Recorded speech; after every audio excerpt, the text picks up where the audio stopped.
আসসালামু আলাইকুম। এখন শুনবেন সংবাদ শিরোনাম। জুলাই সনদ ও সংস্কার ইস্যুতে বিএনপি জামায়াতের টানাপোড়েন বাড়ছে। সরকার ও বিরোধী দলের বোঝাপড়া না হলে সুযোগ নিতে পারে তৃতীয় পক্ষ, বলছেন বিশ্লেষকরা। যুক্তরাষ্ট্রে হত্যার শিকার বাংলাদেশি শিক্ষার্থী বৃষ্টির মরদেহ কিছুক্ষণের মধ্যেই দেশে ফিরছে। দাফনের জন্য নেওয়া হবে গ্রামের বাড়ি মাদারীপুরে। এলাকায় শোকের ছায়া। আসছে ৩ লাখ কোটি টাকার ঋণ নির্ভর বাজেট। সর্বোচ্চ বরাদ্দের প্রস্তাব স্থানীয় সরকার, সড়ক ও স্বাস্থ্য খাতে। সরকারকে চাপ মুক্ত থাকার পরামর্শ। রাজধানীর অনেক এলাকায় আশঙ্কাজনকভাবে নামছে ভূগর্ভস্থ পানির স্তর। হাজার কোটি টাকায় বসানো গভীর নলকূপেও মিলছে না দীর্ঘমেয়াদী সুফল। এখন শুনবেন বিস্তারিত। আপাতদৃষ্টিতে জুলাই সনদ ও সংস্কার ইস্যুতে বিএনপি আর জামায়াতের মুখোমুখি অবস্থানকে রাজনৈতিক কৌশল মনে হলেও এই টানাপোড়েন রাজনৈতিক সংঘাতে রূপ নিতে পারে, এমনটাই মনে করছেন বিশ্লেষকরা। এ নিয়ে সরকার ও বিরোধী দলের মধ্যে বোঝাপড়া না হলে সুযোগ নিতে পারে তৃতীয় পক্ষ। বিশ্লেষকরা বলছেন, সংস্কার ইস্যুতে বিরোধী দল এবং জনগণকে আস্থায় আনার দায়িত্ব সরকারি দলেরই। আওয়ামী লীগ নেই এক সময়ের বিএনপির মিত্ররাই এবার সংসদে বিরোধী দলের আসনে।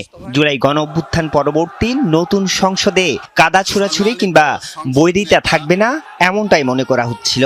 ত্রয়োদশ জাতীয় সংসদের শুরু থেকেই উল্টো চিত্র। সংবিধান সংস্কার পরিষদ, গণভোট এবং জুলাই সনদ বাস্তবায়ন প্রশ্নে প্রায় প্রতিদিনই উত্তপ্ত হয় অধিবেশন কক্ষ।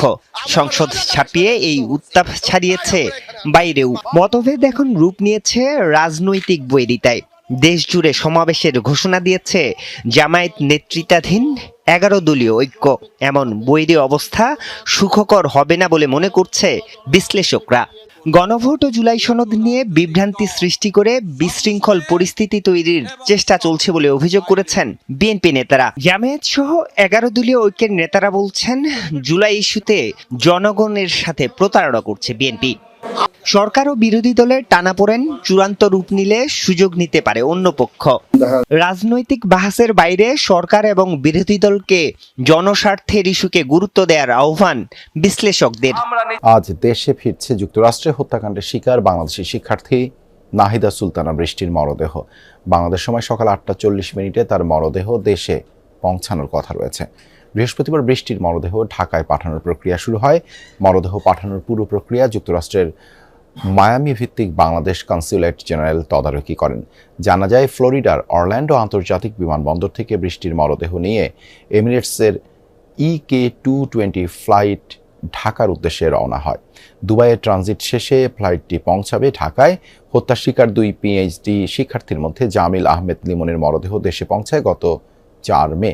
এর আগে নৃশংস হত্যাকাণ্ডের শিকার ইউনিভার্সিটি অফ সাউথ ফ্লোরিডার PhDর শিক্ষার্থী জামিল আহমেদ লিমন ও নাহিদা সুলতানা বৃষ্টিকে মরণোত্তর ডক্টরেট ডিগ্রি প্রদান করা হয়েছে।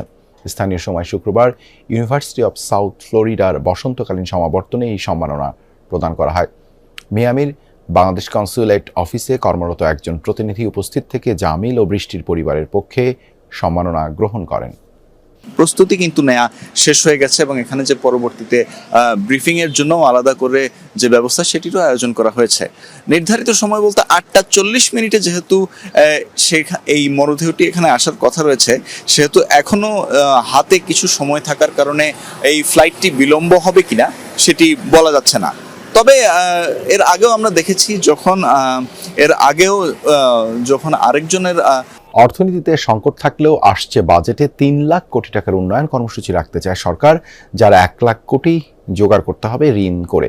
সর্বোচ্চ বরাদ্দের প্রস্তাব স্থানীয় সরকার, সড়ক উন্নয়ন ও স্বাস্থ্য খাতে। অর্থ পরিকল্পনা উপদেষ্টা জানালেন, কম সুদে দীর্ঘমেয়াদী ঋণ পেলেই ভেবে দেখা হবে, বাড়তি কোনো চাপ নেওয়া হবে না। এ অবস্থায় বাজেটের আগে সরকারকে রাজনৈতিক চাপ মুক্ত থাকার পরামর্শ অর্থনীতিবিদদের।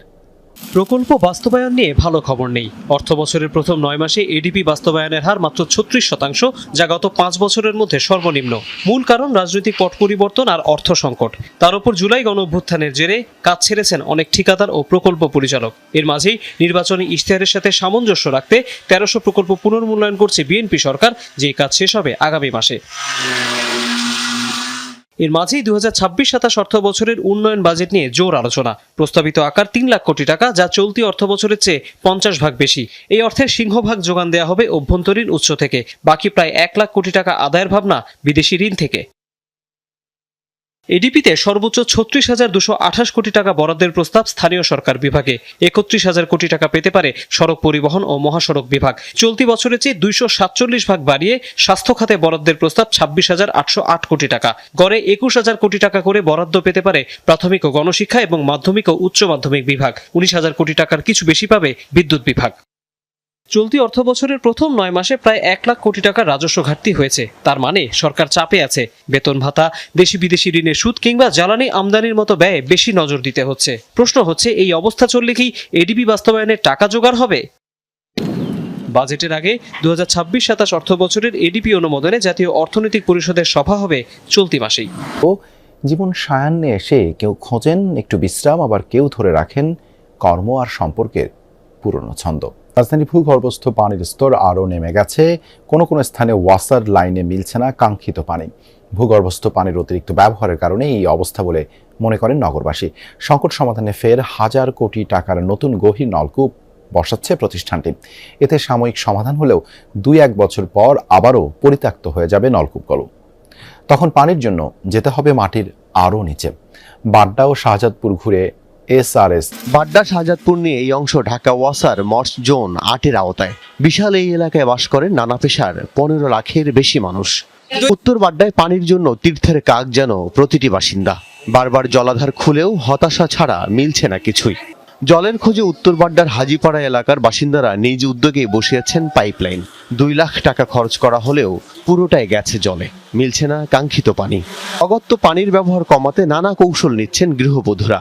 মাছ খাওয়া ছেড়ে গৃহবধূরা রান্নায় এমন তরকারি বেছে নিয়েছেন যেখানে পানির ব্যবহার কম। এখানেই শেষ নয় দুর্ভোগ, অনেকেই পানি টানতে গিয়ে দুর্ঘটনায় আহত হয়েছেন।